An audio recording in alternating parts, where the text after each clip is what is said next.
फर्रुखाबाद में किसान यूनियन ने अपनी 20 सूत्रों मांगों को लेकर कलेक्ट्रेट परिसर के सामने अनिश्चितकालीन धरना शुरू किया है। जो आपको बता दें, किसानों का कहना है कि उनकी समस्याओं को लंबे समय से नजरअंदाज किया जा रहा था। फिलहाल उन्होंने चेतावनी भी दी कि अब जब तक उनकी मांगे पूरी नहीं होगी तब तक आंदोलन जारी रहेगा।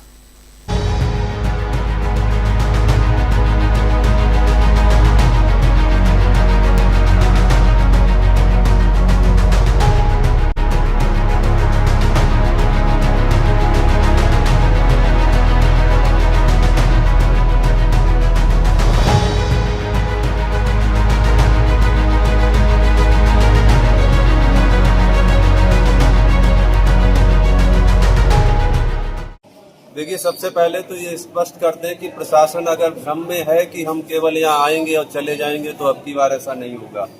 हमारे इरादे चट्टान की तरह ठोस, अटल और अडिग हैं। हम यहाँ पे टिकेंगे। जिम्मेदारियों का बोझ मेरे पीठ पे है। कपड़े लेके आए हैं, पूरा मुकाबला करेंगे इनका। ये अगर इन्होंने ये मान लिया है कि ये हमसे केवल ज्ञापन और मांग पत्र दिलाते रहेंगे तो अब ये भूल जाएं। हम बराबरी का हिस्सा लेके यहाँ से जाएंगे। अगर ये किसान बारिश में आए हैं तो इरादे अटल और मजबूत लेके आए हैं। हम बराबरी का यहाँ पे हिसाब करके अब जाएंगे, हम ऐसे जाने वाले नहीं हैं। बीते दिनों क्या मांगे हैं? मांगे क्या है? देखिए, मांगे पिछले 4-5 महीने से जारी है। लिंक एक्सप्रेस वे के 3 कटों पर बेताशा जमीन ली जा रही है। मकान तोड़े जा रहे हैं, मकान का उचित मुआवजा नहीं दिया जा रहा है। जो मुआवजा दिया जा रहा है वो सामान्य कृषि का दिया जा रहा है, जबकि लिंक मार्ग, नेशनल हाईवे, स्टेट हाईवे, आबादी, ये सब दरकिनार करके मुआवजा दिया जा रहा है। मुआवजा जो बैनामे करा लिए हैं उनके पैसे का महीने 1.5-2 महीने से आता पता नहीं, जबकि 15 दिन की बात इन्होंने अपने जो मांग पत्र है, जो उसमें सहमति पत्र है, उसमें कही थी। इसके अतिरिक्त हमारी जो नवाबगंज में सावित्री जी हैं, प्रकरण काफी पुराना है।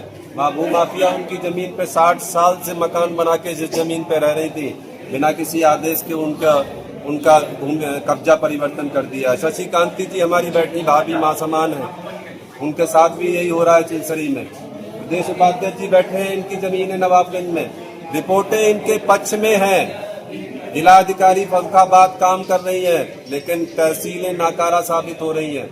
उनके जो आदेश हैं वो तहसीलों में धूल खा रहे हैं। मैं यहाँ से कहना चाहूंगा, अगर वो मुझे सुन सकती हैं तो सुन लें। अगर जनपद मैनपुरी के जिलाधिकारी 19 साल पुराना विवाद जमीन पर जाकर निपटा सकते हैं तो यहाँ की जिलाधिकारी महोदया भी फील्ड पे निकले और अपना देख लें कि तहसील प्रशासन कितना नाकारा है। विशेष रूप से कायमगंज और अमृतपुर तहसील प्रशासन नाकारा है, जो यहाँ के जिलाधिकारी महोदया का आदेश नहीं मानता है। हम मनवा के जाएंगे। कितनी मांगे हैं टोटल आपकी? 20 मांगे हैं हमारी। हमारे जो प्रदेश के युवा अध्यक्ष हैं अनुज सिंह जी के ऊपर एक दिन में प्रयागराज में 12 मुकदमे लिखे गए। हम उस पर भी प्रोटेस्ट कर रहे हैं। हम राज्यपाल जी को ज्ञापन भेजेंगे यहाँ से कि वो जितने भी मुकदमे हैं वो वापस लिए जाएं। तो क्या अनिश्चितकालीन धरना है? बिल्कुल अनिश्चितकालीन, पूरी तैयारी के साथ किसान यहाँ आया है। हिलने वाला नहीं। सभी लोग अपने कपड़े, नियमित जो भी दैनिक रूप से उपयोग की वस्तुएं होती हैं वो लेके आए हैं। हमारा ट्रैक्टर सामान लदा हुआ खड़ा हुआ है। अभी हम इसमें डिसाइड करेंगे कि हमारा भोजन कहाँ बने। जब तक फैसला नहीं होगा, जब तक ये चकबंदी विभाग यहाँ बैठा हुआ है जो बराकेशम में चकबंदी करने पर उतारू है, जबकि बराकेशम में पूर्व में भी वोटिंग हो चुकी है। चकबंदी ना चाहने वाले गरीब किसानों की जीत हुई है। हम फिर ये चाहते हैं कि जो शासनादेश है जिसमें ये लिखा हुआ है कि 80% सहमति आवश्यक है चकबंदी के लिए, वोटिंग करा लें। ये पीछे क्यों हटते हैं? वोटिंग के आदेश के साथ किसान यहाँ से वापस जाएगा। सभी समस्याएं हल होगी तभी किसान वापस जाएगा।